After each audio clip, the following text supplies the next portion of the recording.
Hello, my name is Matthew Vandeputte, aka Metros, and recently I found Alex Heiner's work on Instagram, and it kind of blew me away. I really like his edits, so I thought I want to try that as well. I've seen some of these poles in my area, so I went on Google Maps, and look at that.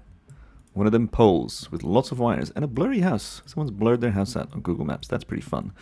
Anyways, this is a 5 minute walk from my house, so I decided to grab the camera, walk on over, try to remember which street I looked at, and then before you know it, I was in said street, and I recognized from 10 minutes before on Google Maps the exact pole that I was looking at. And look at that, it's an unblurred house. So I rock up and I just kind of find some compositions, I guess that would make sense, and I kind of test it out for TikTok as well, or for Reels, I guess, because everything's vertical these days, despite ours being horizontal. Took a bunch of photos. As you can see, this is me going through them in Lightroom.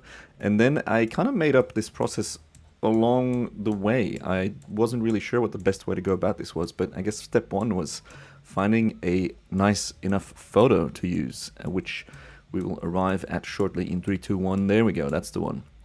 I do wanted to clean it up quite a bit because there's too many wires, too many bits. So I export that to Photoshop, and then again, kind of making stuff up as I went. So I used a combination of clone stamping, smart content aware fill, and just brushes as well. So here you see the process of me cleaning up some of the wires and the little straggly bits and all this and that, and it's quite satisfying to watch this stuff. I am far from a Photoshop pro, fully self-taught years ago, and I should probably take another class or something. But yeah, this is just a pretty therapeutic thing to do. This could have been a fun live stream maybe. Anyways, decided to keep this thing in there, whatever that is, a little antenna. In hindsight, I wish I didn't. It's just a bit distracting and ugly.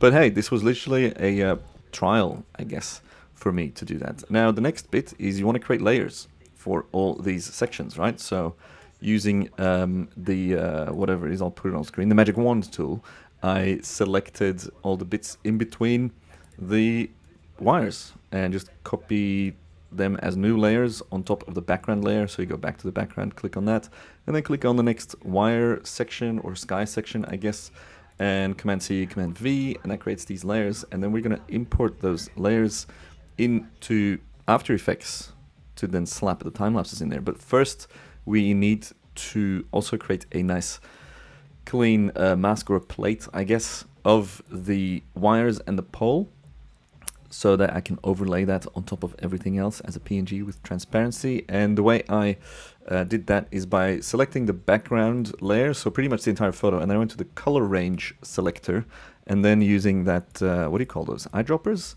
and holding shift, I pretty much made sure that I was only selecting the sky, and then you create a mask or a matte from that, and that is the one you export as a PNG. I've done some more tweaks to it before I made the final version, but here you get a good little preview of what the mask is going to be, and then you play around with the settings a bit. I'm sure there's better ways to do this, but this is what I used and this is what worked for me.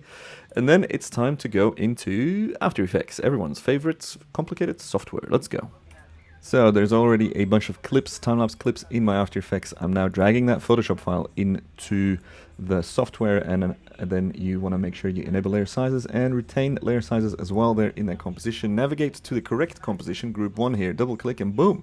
That's all the layers. That's all those bits that we just selected in Photoshop, as you can see that. And now I had to figure out, how am I going to make this efficient? How am I going to make this work so I can just use that as a mask? And I came up with this thing. You drag something under a layer, and then you go to Layer, Track Matte, Alpha Matte, and that enables the layer on top of your time-lapse clip as the matte or the mask for that section, for that clip. And then you just drag the clip under and try and get a nice position.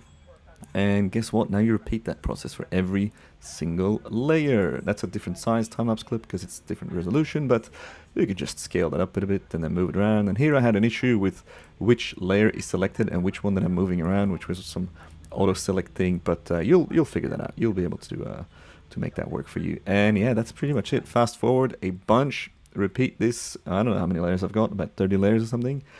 And before you know it, you have yourself a very fun little composition that you can post to the internet, to Reddit, for example, or Twitter, or you can post it on TikTok, or maybe Instagram, or Vero now. We're all doing Vero, I hear. I'm on Vero as well. I have a account on there that I haven't touched in about 6 years. So come join me on Vero, I guess, if that's your if that's something you're doing. Anyways, any questions? Maybe don't drop them in the comments, because as I said, I was making this up as I went along, and I learned a lot, and I'm gonna do this again with some new stuff, and I'll be learning more, and maybe I'll make a couple more of these in the future. But anyways, go check out Alex's art on Instagram. He's a very talented dude, seems like a very nice guy. I've never really spoken to him, besides in the DMs when I was like, hey, I made this. And he's like, that's really cool. So yeah, check out Alex's stuff, check out my stuff, whatever, do what you want. I hope you're having a fun day. Buy my e-course, buy my time-lapse course, or I'll come and kick you in the shins. Okay, thanks for watching. Goodbye.